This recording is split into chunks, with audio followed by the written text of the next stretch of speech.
up, everybody? It's your favorite video games, favorite nerd, and today we are looking at the Star Wars Black Series. Kal Cestis, I think was his name. It's the lead character from the video game. I hope I like it because I bought the figure. I probably will. I'm in the mood to play as a video game too, so it'll be nice to kind of get. That being said, I got this on Force Friday. I'm anxious to take a look at it. Let's go ahead, but first, accessories. So he comes with this little droid friend. We got some paint accents on this guy. Silver, red, black, etc. A little blue on the back, which is nice. Decent enough sculpt. Head is on a ball joint, so that'll get you around side to side, a little bit up, a little bit down. And then you have the legs, which are on ball pegs, and that gets you out a little bit. And then, of course, forward and back. And then you have the knee hinge as well. And then nothing for the ankles. We have red paint here, red, silver, and white paint, it looks like, even there. And then red paint on that side, silver paint on the back. I mean, look, it's fine, right? I consider it more of an accessory than a figure, though. You know what I mean? We have his lightsaber. Long hilt on this unit, Mac. It looks like it was a double-bladed one at one point and kind of got damaged. And now he's rolling around single blade. It does disconnect. I was worried that it wouldn't because a lot of these come stuck in. I actually hate taking them out because you can damage the little peg that goes in them. And like I think I have to this one, and now it's like kind of awkward, and that's probably all out of focus. Sorry about that. But we do have some silver paint here on the hilt, and then the translucent blade, which I wish had a white rod up through the center. Which I don't know if you guys have noticed or not, but a Lego kind of did one. For like a Yoda, like a life-size Yoda Lego with a white, and it looks great. It looks great. So maybe they should try it. Just try it once. That's all I ask. And he'll hold that just fine. So let's talk about the figure. So he has the digital paint face, and that's nice to get it from a video game character. So it looks quite good. Pretty clean. They still don't have it 100% yet, but I feel like it's good enough, and they're only going to get better. So it's nice to see. The paint has a wash. I mean, the paint has a wash on it. It looks like the hair might have a wash on it, a very subtle one. Looks good as well. The hair is a separate piece from the head, and then the head is on a double ball peg into the neck, which is limited articulation but seamless. So you get up to there, down to there, and then the swivel and a little bit of attitude.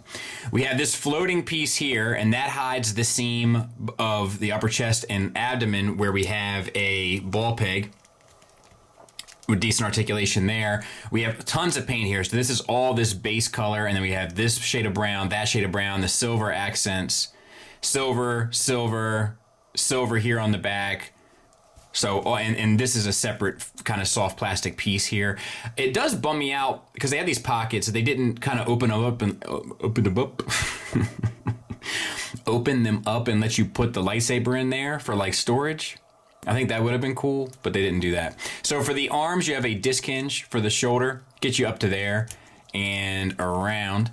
And then you have a bicep swivel at the elbow, single hinged elbow that gets you 90 degrees. And then you have this brown piece. And like, it's interesting because this forearm looks painted to me. And I'm guessing it is, but I don't know what I mean, is it possible they would use the base of brown? But it definitely looks painted to me. I don't know. Because it looks, I don't know, you can just tell. And that doesn't look quite right. So, wrist swivel, hinge, up, down, wrist swivel, hinge, and out. You can do a double-holded lightsaber. Otherwise, you just have one hand holding nothing because they don't have alternate hands. Then we have this arm, same articulation-wise, but you get a little extra paint accents here on the bicep area, and then you get the gloves that are painted. And actually, there's a neat effect. I guess it's just a heavy dry brush done on the glove, but it does give it like a pretty cool kind of weathered look. It ends up looking quite nice. So cheers on to that, and then this little extra little iPod that he's got on his wrist there. So then we have T-jointed ball joints for hips that get you out to there, forward and back. Thigh swivel at a cut joint, double jointed knee with a full range on her. Nice sculpt work on the pants, and we have some weathering done on the pants as well as these little silver accents, and that all looks good. And then we have the ankles. They tilt up, they tilt down, and they rock where they peg into the disc hinge on the foot. My camera's having a hard time focused today. I apologize. And little silver accents on the shoes. And that's about it for this guy. It's a nice done figure. It's decent anyway, but it's like there's just a couple weird choices that were made here that I'm not sure I totally understand.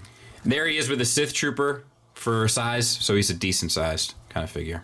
And I just kind of have him in my Jedi Council diorama for now, because I guess he's like a remnant of the Clone War era, and I don't know how many figures they're going to create from this line, if it's going to be worth kind of doing a diorama for the video game, but at the very least I do have a place.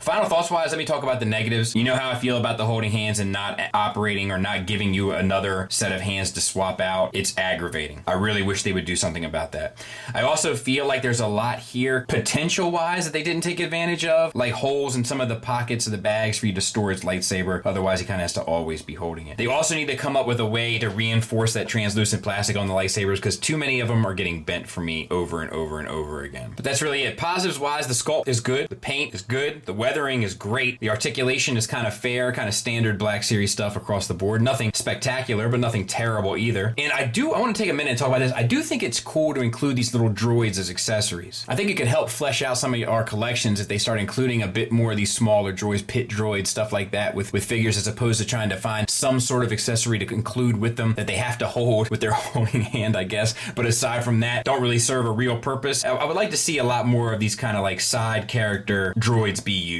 So it's a recommend from me if you're interested in the figure or the character. It's hard to say until we actually see the game or play the game if it's even a character worth having. But my thing is, I'd rather have it and not need it than need it and not have it. Thanks for listening. Thanks for watching. Until next time, take care.